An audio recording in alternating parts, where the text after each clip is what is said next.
live 5 for 6 Skyview Network, sponsored by Terry Lambert Hyundai.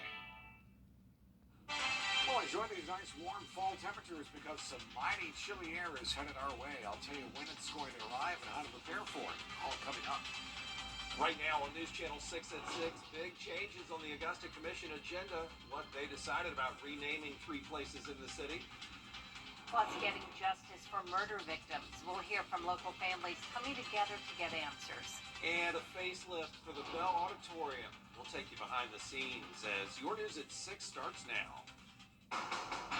Live from Television Park, this is WJBF News Channel 6 at 6. Good evening, everyone. I'm Jenny Montgomery. I'm Brad Means. Thanks for joining us as coverage you can count. No doubt. But get ready for some much cooler temperatures. A strong cold front will bring drop in temperatures some 10 degrees cooler than we are now. That means low temperatures in the 40s. We'll talk all about that with your forecast in just a few minutes. Jenny, Brent. All right, Tim, thank you. One woman is dead after a shooting in Augusta. It happened just before 1 o'clock this afternoon on Maxwell Street. Investigators say they found 33-year-old Precious Datanak shot at least once. She was pronounced dead at the scene. No word on any suspects in this shooting. Well, the mother of a young man killed in Augusta last year wants to help other mothers find justice. Artia Jones created a group called Moms on a Mission with her sister. It started from her family's response to the murder of her 20-year-old son, Kevin Coatney. That happened at 706 Lounge off Deansbridge Road in January of 2022. Jones says every month they go out into communities with flyers and knock on doors to get people to talk and to provide evidence to police. Now she's taking that method and applying it to a group of moms who lost their children to gun violence. Any little information that we get that can help bring peace and justice to these mothers that are still, heartbroken or searching for answers no matter how many years. Moms on a Mission will meet at Lake Olmsted this Saturday afternoon at 1. If you're driving in downtown Augusta, you may have already noticed renovations being done to one of the city's centerpieces. We join Tiffany Hobbs now on an exclusive tour of the Bell Auditorium. That's right. Well, we have elevator access for new talent. We've also got an entrance that will be available on Telfair Street and a 75% increase in restroom facilities. These are just a few of the many things in store for the Bell Auditorium. And all of this is being done with the future in mind. Work on the Bell Auditorium began this spring.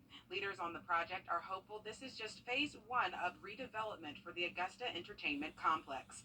Augusta voters will decide in November if the James Brown Arena will be next. Leaders on the Bell project tell us that 92% of dollars spent on the renovations are going to Georgia companies, with 66% going to companies right here in the CSRA and 26% going to minority companies. They plan to keep those percentages the same when working on the arena. The most important thing to me, 40% of this project, the new arena project, is going to be paid for by visitors, not residents. And that's the fairest way to fund this project. And this C-SPLOS is dedicated just to the arena, and it'll be administered by the Coliseum Authority. People who live in Augusta, Richmond County will vote on C-SPLOS on November 7th. Early voting begins October 16th. In Augusta, Tiffany Hobbs, WJBF, News Channel 6.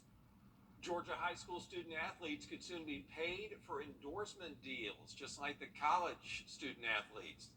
The Georgia High School Association passing those new guidelines allowing NIL deals for them.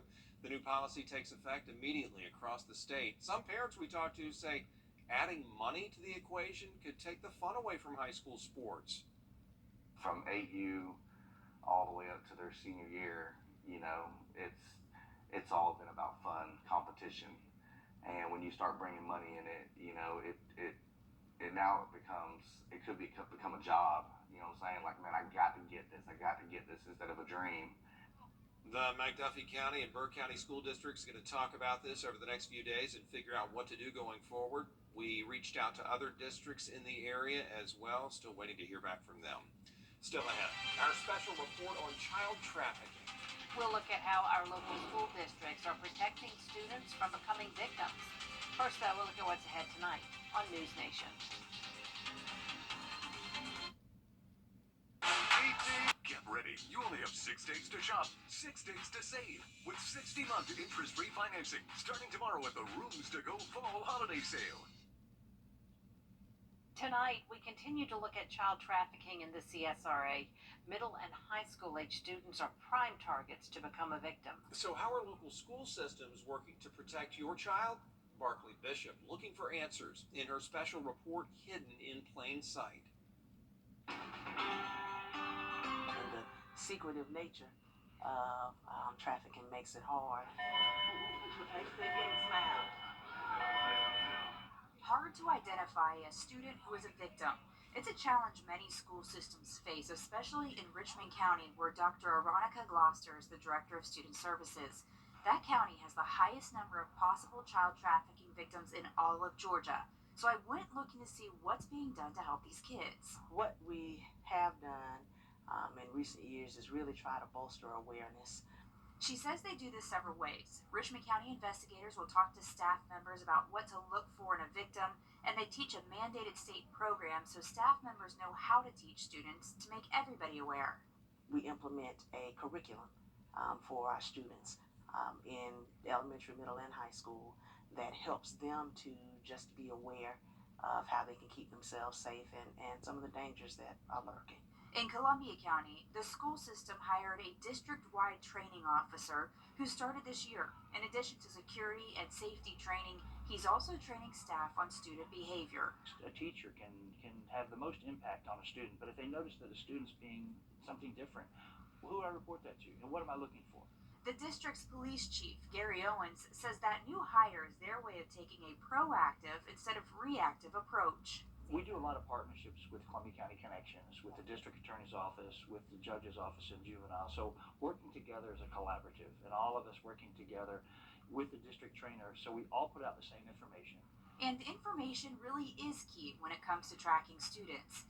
Carrie Viola Brooke knows this all too well. She's the executive director of Child Enrichment, a nonprofit that provides services to abused children in 9 counties in our area. If we're looking at child trafficking, a lot of the kids, big red flag for that is truancy, not going to school, running away. Here's what truancy numbers look like in some of our local school systems. After 10 unexcused absences in Richmond County, a student is referred to Child Services. Last year's numbers are embargoed. In Columbia County, 10 is also the number before referred to juvenile court. Last year's numbers are also not available. Aiken County's threshold is 3 consecutive unexcused absences or 5 non-consecutive. Last year, they had 4,585 cases, with most resolved after meeting with the parents. So we need to really work with the schools to identify these kids so then we can start building that relationship with the kid, building their trust with them, and trying to get them out of this situation. It is a slow process. Raising a child isn't easy. It takes a lot of work. And in today's world, it also takes a lot of work to protect them. The onus is on us, the school system, as well as parents, families, other community organizations, and as we continue to rally together, I know that we can make a positive difference. Now, Barclay reached out to other school systems to see how they're training faculty and staff to identify possible victims in their district. You can find those responses at WJBF.com. Next week, she'll share how a judge in Augusta is using her courtroom to help victims and the shocking reality of how easily those victims can turn into traffickers. After an accident,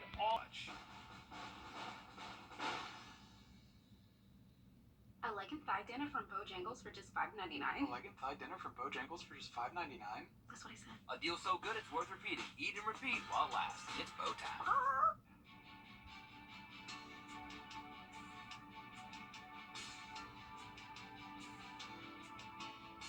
Hi, Suzanne Lily Michael here with Hardwood Floors and More.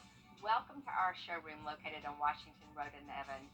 We look forward to seeing you so you can discover for yourself everything we have to offer.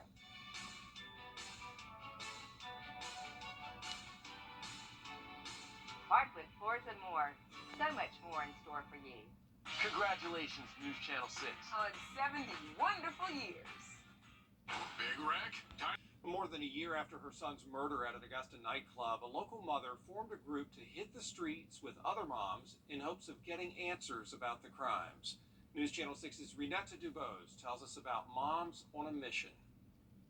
When they opened fire, it shot through Kevin's back window. Artia Jones can recall how her son's life ended to gun violence on January 30th, 2022. She says her 20-year-old went to 706 Lounge off Deansbridge Road near Gordon Highway. She says investigators with Richmond County Sheriff's Office told her he left the club and walked to his car, back then parked in VIP near the front door. From a year and 9 months. The three names that we're still ringing out in this city about this incident is still the same. Nothing has changed. Jones, who says her son was killed just a few months shy of his 21st birthday, never let up. She and her family meet monthly to comb through neighborhoods, passing out flyers for answers or evidence. There's also a birthday billboard and a $10,000 reward. She says since the streets are talking about her son's murder, she and her sister are starting Moms on a Mission, an organization that will help other mothers by meeting monthly to apply the same concept. Any little information that we get that can help bring peace and justice to these mothers. I need someone to help get out here and try to solve my son's case, but I'm not getting that from Richmond County. I'm not. Nikisha Terry tells News Channel 6 her son, Leon Hopkins Jr., was shot and killed in an apartment complex off 13th Street near Walton Way. It happened October 9th, 2015. And she says despite a reward for $1,000, she's hit a brick wall with investigators. It's going on 8 years. 8. My son's case was the only case that wasn't solved for 2015. Through her tears, she's joining Moms on a Mission. Terry says Jones reached out to her about organizing, something that she wanted to do but could not work up the nerve to start. Her son, Leon, a rap artist who never met his son, and Kevin, a clothing designer with a love for dirt bikes, will both have their cases investigated by their mothers. Moms on a Mission will meet in Harrisburg at Lake Olmsted Saturday at 1 p.m. In Augusta, Renetta Dubose, WJBF News Channel 6. People with an arrest record getting a second chance by getting their record cleared. Here's how it works. Once a month, the Second Chance Desk is going to be set up at the main Augusta Library downtown. Lawyers will be there. They'll look over the history of people and help them restrict and maybe seal eligible criminal records, talking about misdemeanors and even felony arrests that did not result in a trial. DA Jared Williams says this program will truly give a second chance to those who deserve it. We see that there are just barriers that people are impacted by long after their sentence is done, long after they have paid their debt and come back into society. We want to have a criminal justice system that doesn't just hold people back, but instead propels them forward. Second Chance Desk will be open to the public tomorrow by appointment only. You can find out how to sign up at WJBF.com. Time now for a first look at our weather on another nice night. Tim, thanks. Georgia high school athletes could soon be paid for endorsement deals, just like the college folks. The Georgia High School Association passing new guidelines that allow NIL deals for student athletes. This takes effect immediately. From 8U all the way up to their senior year, it's all been about fun, competition. And when you start bringing money in it, it could become a job. You know what I'm saying? Like, man, I got to get this instead of a dream. The McDuffie and Burke County school districts will talk about these guidelines over the next few days and figure out their plans going forward. We did reach out to other school districts in our area. They say they're not ready to comment. Everybody really still trying to figure this out. If you're driving in downtown Augusta, you may have already noticed renovations being done to one of the city's centerpieces. Tiffany Hobbs takes us now on an exclusive tour of the Bell Auditorium. Elevator access for talent, a Telfair Street entrance, and a 75% increase in restroom facilities. These are just a few of the many plans for the Bell Auditorium. All of this is being done with the future in mind. The theme that the design team used was behind the curtain. We're going to have this custom brick pattern that's going to end up looking like a stage curtain. And so with it being really high, it's going to give the effect of, as much as brick can do to be a stage curtain. While removing lobby carpet, workers discovered the Bell Auditorium's original terrazzo flooring. They are now looking at preserving this piece of Augusta's history. Another big improvement is also underway. We didn't have enough restrooms, so we'll have about 75% more restrooms for men and women. Several new amenities to accommodate highly sought after artists and shows are also in store, like elevator access to dressing and common rooms. We have artists calling us. They've heard about the renovation. Word travels fast amongst artists that we're renovating, and so we've got requests already. So I imagine our lineup getting open will be pretty impressive. Work on the Bell Auditorium began this spring. Leaders on the project are hopeful this is just phase one of redevelopment for the Augusta Entertainment Complex. Augusta voters will decide in November if the James Brown Arena will be next. The most important thing to me, 40% of this project, of the new arena project, is going to be paid for by visitors, not residents. And that's the fairest way to fund this project. And this C-SPLOS is dedicated just to the arena, and it'll be administered by the Coliseum Authority. Esri tells us that 92% of dollars spent on the Bell renovations are going to Georgia companies, with 66% going to companies right here in the CSRA and 26% going to minority companies. They plan to keep those percentages the same when working on the arena. So it's so important, if we want to move Augusta forward, that we get people to come out and vote. The new arena will be a great asset to Augusta.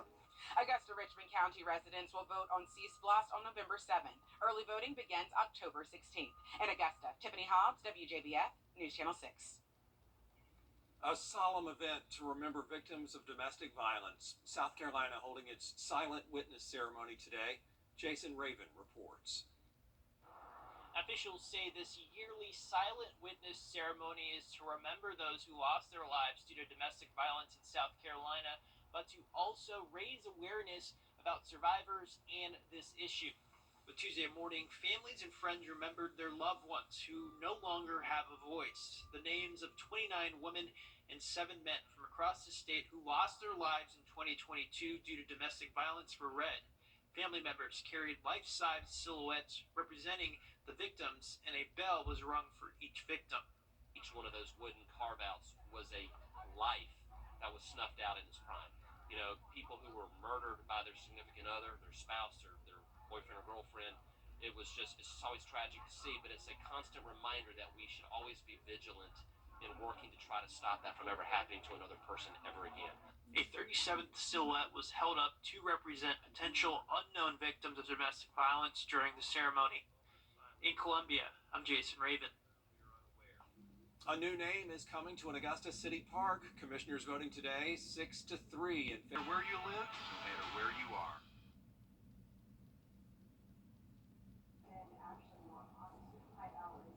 Today, we meet a teacher who helps his students do so much more than just learn about cars and engines. Now, he uses his lesson plans to show the importance of diesel technology in our daily way of life. His students at the Aiken County Career and Technology Center appreciate his hard work, and they made sure that Clyde Ergel II is the winner of the Golden Apple Award. In a world where there's such a push for electric-powered engines, Clyde Ergel stands as a reminder of the value of diesel fuel. He gives his students an appreciation of its global importance. If you look at the whole world, we start with diesel, planting stuff in the ground so we can eat. That stuff's going to be planted in the ground with something that was diesel more than likely, took out the ground with something that's diesel more than likely, put on a diesel vehicle, and brought to where you're going with something that is diesel. And just like those engines, Mr. Ergel seems like he can run forever when he's not in the lab or the classroom. You can find him hard at work on his farm. We have rabbits, chickens, goats. A place that may be outside of school, but there are still plenty of lessons for his 7 children. It's a family thing, and I try to teach my own kids. Your food, your supplies doesn't come from the grocery store. There has a way for it to get to the grocery store. He also drives a school bus and is a coach. It's just the love and the desire to see a student succeed. I tell my kids all the time that most people want an accolade on the wall, a trophy on the wall, a plaque on the wall. My accolade is to walk into one of these dealerships to see a student be successful. So if my truck breaks down, I don't want to work on it. I want to take it in there and see one of my students being able to work on it. And Ergel has relationships with several companies with apprenticeship programs that can help his kids get those jobs. My goal is for every student to leave the Career Center and being able to make money or further their career in a technical field. Clyde Ergel II, a man who once thought he'd be a mechanic his entire life. Instead, he became a mentor who gets to shape the automotive experts of the future. Never thought of this avenue, but I have not had a more rewarding job in my career in the past 28 years. Way to go, Mr. Ergel. Love hanging out with you and your students. Still ahead, lawmakers backing a bill to remove degree requirements for cybersecurity jobs. Details after the forecast from Tim. I'm attorney Ken. Looking at your accounts to maximize your earnings or to protect your money. We were in the process of a new construction and we needed durable floors, and that's what led us to A&D. We love that they were a locally family-owned business and they have a friendly and knowledgeable staff. A&D has a beautiful showroom with a lot of options to choose from. We ended up with the Mannington Wheat. It makes their home very inviting. They did a phenomenal job throughout the whole process. We would highly recommend A&D to anyone looking for new flooring. A&D Carpets and Hardwood. Come see us today. The Viper 6 Skyview Network is sponsored by Terry Lambert Hyundai. Low prices, big selection, and committed to quality customer service.